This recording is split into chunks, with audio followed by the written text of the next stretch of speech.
Is death the end or the beginning?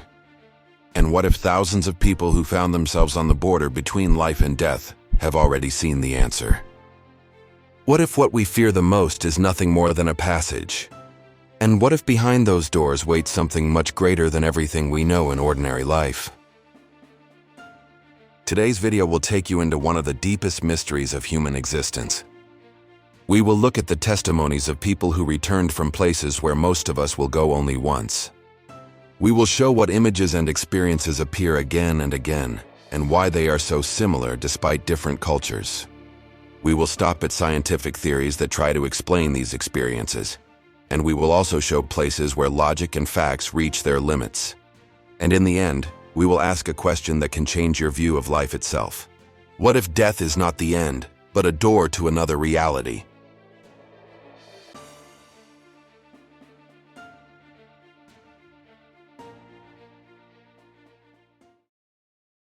What near-death experiences are? Let's start from the basics. A near-death experience, abbreviated as NDE, is a term for extraordinary experiences that people go through at moments when their body, according to all measurements, is at the edge of life.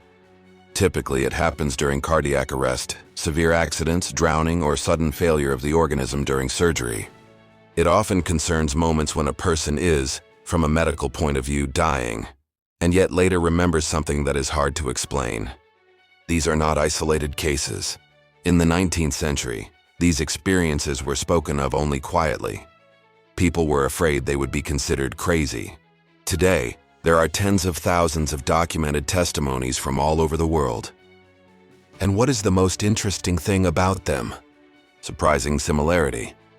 Whether it is a man from America, a woman from India, a child from Europe, or an old man from Africa, many describe the same motives: leaving the body, a tunnel with light, meeting with beings, a review of one's whole life, and finally a feeling of peace, or, on the contrary, horror. If it were only hallucinations, we would expect chaos, fragmented visions, different images depending on culture. But the reality is different. The similarity of these experiences is astonishing. And that opens the question, could it be something more than just a game of the brain? Typical elements of NDE.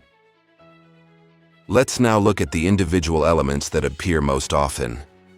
And with each one, let's stop for a moment to understand why it is so powerful and what it may mean. Out-of-body experience. The first and most common is the feeling of leaving the body. The person suddenly perceives that they are floating above themselves. They see their body lying on the bed, hear the doctors, perceive the whole room, and all this with unbelievable clarity. There are many stories where the patient later precisely described what happened during their clinical death. They saw instruments they had never known before.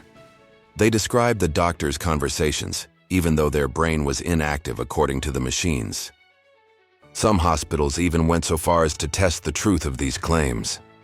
In operating rooms, they placed cards with pictures on top of high cabinets, which could not be seen from the level of the bed. Patients who returned from clinical death were able to describe the content of these cards. If that is true, then consciousness is not closed only in the brain. And that is an idea that destroys the entire materialistic concept of man. Tunnel and light. Another motif is the path through a dark tunnel toward light. People describe being drawn into a space where at the end, a dazzling radiance was waiting. But it is not ordinary light. Most testimonies say that the light is alive. It radiates peace, love, and the feeling that a person is welcomed home. It is fascinating that this motif is known even from ancient cultures. The Egyptians wrote about the journey through the underworld, the Tibetans about the tunnel of consciousness, and Christians speak of the light of God. How is it possible that people across time and space see the same thing? Is it universal work of the human brain, or a real experience of the soul leaving the material world? Encounter with beings. Many people speak of someone waiting for them in the light. Sometimes it is relatives who have already died. Sometimes completely anonymous figures, beings made only of light, and believers often describe encounters with angels or with God himself. Psychologists say it is a projection of the mind. The subconscious creates familiar faces to ease fear. But then there are stories that question this explanation. Children who have never seen their ancestors were able to describe their appearance precisely. Or people who met someone they did not know had died, and only later found out that at the time of their clinical death, that person had indeed passed away. Life Review. One of the strangest experiences is the so-called review of the whole life. In a single moment, a person sees all events of their being. But it is not just a sequence of images, it is a feeling. If they hurt someone, they feel the pain they caused. If they helped someone, they feel their joy. It is not a judgment in the human sense, rather a deep understanding, as if the person became a witness to their own karma, to the consequences of their actions. This element appears again and again and often has a strong impact on later life. People after NDE change their values, stop fearing death, and start living more for others. Emotions, peace and horror. And finally, there is the feeling itself. Most people speak of complete calm, peace, love. Some even say they did not want to come back, that the world there was more real than reality here. But there are also opposite stories, so-called dark NDEs. People describe emptiness, chaos, sometimes even hellish images and screams. These experiences are not so common, but they are even more powerful. Many of them completely change their life direction afterward, as if they got a second chance and a warning. These are the basic building blocks of near-death experiences. When you hear a general description of NDE, you might think, all right, people could have had hallucinations. The brain, in an extreme state, creates images. But the specific stories are what shook even skeptical scientists, because in them we find details that logically should not be possible. The case of Dr. Eben Alexander. Let's start with a story that went around the whole world. Eben Alexander was a respected neurosurgeon at Harvard, a man who had spent decades studying the brain and never believed in any soul or afterlife. For him, such stories were just illusions created by dying nerve tissue. But then came an illness that changed everything. Alexander suffered from a severe case of meningitis. His brain practically stopped functioning. Doctors gave him zero chance of survival. He was in a deep coma for 7 days. And during that time, something happened that turned his entire scientific worldview upside down. He described finding himself in a place full of light and music. It wasn't a dream or hallucination. It was more real than reality itself. He saw a landscape that looked like paradise and felt love so immense that he couldn't describe it in words. He also recalled meeting a being he felt was his sister. Interestingly, he didn't know about this sister. She was a biological relative who had died before his birth, and he only learned about her afterward. When he woke up, his life changed completely. From a materialist, he became someone who believes consciousness continues after death. He wrote a book about it called Proof of Heaven. And precisely because he was a brain scientist, his story shocked the world. The case of Pam Reynolds. Even stronger is the story of Pam Reynolds, a woman who underwent brain aneurysm surgery in the 1990s. During the procedure, doctors completely shut down her bodily functions. They stopped her blood flow, lowered her body temperature to a minimum, and her brain showed no activity. From a medical point of view, she was dead. Yet Pam later described what happened during the operation. She described the instruments surgeons used and the conversations they had. Her eyes were closed and her brain wasn't working. She even mentioned a specific detail, that one of the tools looked like an electric toothbrush and had a particular case. All those details were confirmed. How is it possible that at a time when there was no brain activity, she could perceive what was happening around her? That question still has no clear answer. Children and their stories. Another powerful chapter is the experiences of children. They usually don't invent complex stories. Their words are simple, and that's what makes them so convincing. There are countless testimonies of children who said they were above and saw their parents crying. Some even described exactly what was happening in the room while they were unconscious. What's fascinating about children's stories is their purity. They don't use theology or metaphors. They simply describe light, peace, and people waiting there. The experience of George Ritchie. One of the most famous stories is that of George Ritchie, a soldier in World War II. In 1943, he suffered from severe pneumonia. His heart stopped and his body was declared dead. 90 minutes later, a miracle happened. He came back to life.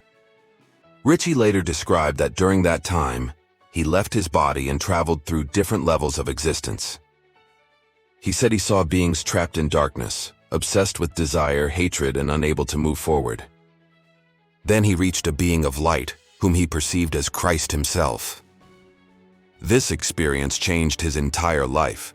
He became a doctor and a minister, and his testimony inspired an entire generation of NDE researchers. When we look at all these cases, several things connect them. First, descriptions of reality that people in their state should not have been able to perceive. Second, the enormous transformation of life afterward. People who returned almost always stopped being afraid of death. They began to value compassion and relationships more, and cared less about material things. That might be the greatest proof of all. As if the experience of death opened their eyes to something that cannot be easily denied. As the stories of people who claimed to experience NDE began to spread, one question naturally arose. How can science explain it? The human brain is a complex organ, and when it approaches the edge of life, it can produce strange states of consciousness. Many experts therefore say it's not proof of the soul, only an extreme biochemical reaction of the brain. But when you look at the details, the explanation isn't that simple. Let's look at the most well-known theories. The theory of oxygen deprivation. The first and most common hypothesis says that the tunnel and light visions are caused by a lack of oxygen in the brain. When the brain begins to die, its cells no longer get enough energy, and neural pathways start behaving chaotically. Some scientists claim that this causes the vision of a tunnel. Peripheral vision fades first, leaving only the center bright, appearing as a glowing end of a path. At first glance, it makes sense. The problem is that not all patients had low oxygen levels. Some were monitored during resuscitation, and their oxygen was normal, yet they reported classic NDEs. Chemical substances in the brain. Another explanation focuses on brain chemistry. In moments of extreme stress and life-threatening danger, massive amounts of endorphins, serotonin, and other chemicals are released. These can create feelings of euphoria, calm, or even hallucinations. That might explain why so many people describe absolute peace and love. But again, this theory hits limits. If it's only chemical reactions, why are the experiences so similar around the world?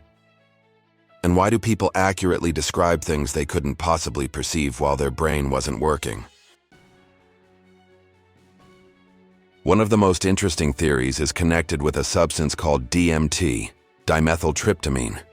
It's a strong psychedelic compound found in certain plants, but in small amounts it's supposedly produced by the human body as well, specifically by the pineal gland. During death or extreme danger, DMT could be released in large quantities and cause visions similar to those described by people who took psychedelic drugs. Users of DMT actually describe meetings with beings, other worlds, tunnels, and bright light. The problem is that no one has yet clearly proven that the brain releases DMT in amounts high enough to create a full NDE. Moreover, even if the imagery may look similar, near-death experiences have a much stronger sense of reality. People say it wasn't a hallucination, but something more real than life itself. Electrical activity in the brain during death. In recent years, scientists have discovered that during dying, short bursts of electrical activity can occur in the brain. Studies on animals showed that several seconds after cardiac arrest, The brain exhibits a sudden wave of synchronized activity. But again, this explanation has its limits. Many NDEs lasted longer than a few seconds. People described entire journeys, meetings, and conversations. Some experiences even happened when the brain showed no measurable activity at all. When we talk about near-death experiences, most stories sound positive, but not always. There are experiences that are terrifying. People have seen darkness, chaos, beings full of hatred, and places that resembled biblical depictions of hell. These stories are less common. It's estimated that about 1 in 10 NDEs has a dark character. Feeling of emptiness and separation. One of the most frequent dark experiences is a sense of complete emptiness. People describe being in an infinite space with no light, no sound, nothing. Only consciousness, completely alone. Some say it was worse than pain, the awareness that they would be alone forever without any way to return. This was the experience of a man from America who fell unconscious after a car accident. He said he was in a black space, where he felt neither time nor body, only endless isolation. He still says that fear changed him more than anything else in his life. Hellish visions. Another group of stories resembles classical images of hell. People see fire, hear screams, smell sulfur. They describe beings that chase them, or people torturing each other. One woman said she found herself in a crowd of people screaming in pain. All of them were burning, but none could die. They screamed forever. Another man spoke about creatures that mocked him and pulled him down into darkness. Skeptics claim this comes from religious beliefs, that those who fear hell might imagine it. But the problem is that even people who never believed in any hell report such experiences. Beings full of hatred. Some stories speak about beings that felt terrifying. People describe them as gray shadows attacking them, mocking them, or pulling them away from the light.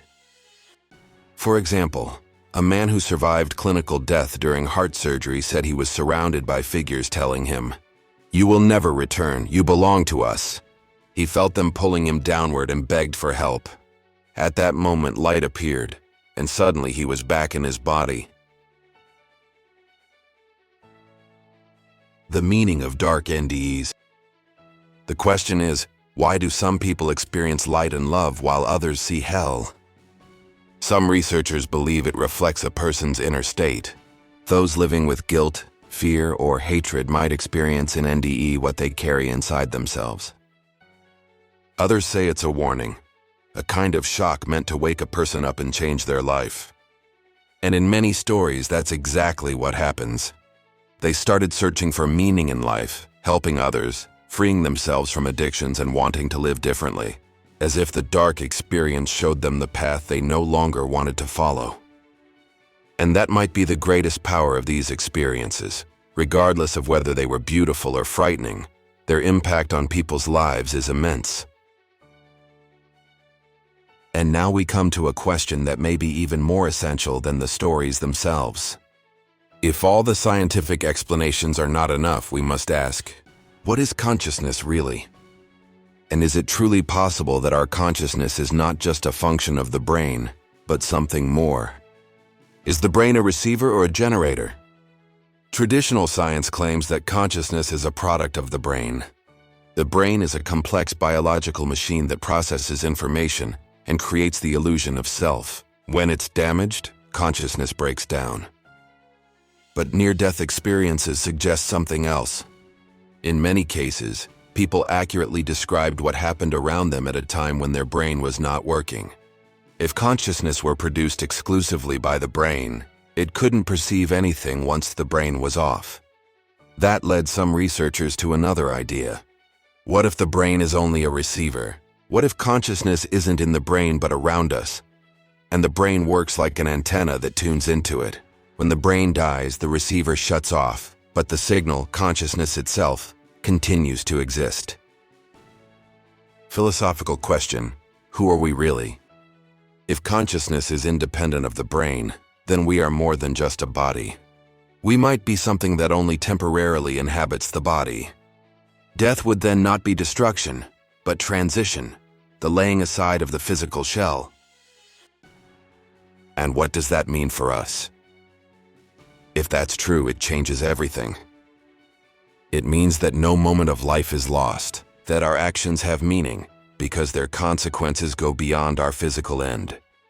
And that death isn't a monster to fear, but perhaps a return home. And now the most important question. What do you think? Do you believe that near-death experiences are only a trick of the brain, the final flash of chemistry in a dying head? Or do you think they are real proof that consciousness survives, and that death is only a passage into another reality? Write to us in the comments below what you think. Share your story or your opinion. Because thanks to you and your experiences, these questions open up and no longer remain hidden. And if today's video interested you, and you want to discover more mysteries, secrets, and stories that touch every one of us, please click subscribe. Death is a mystery that all of us will one day experience, but maybe it's not as terrifying as we think.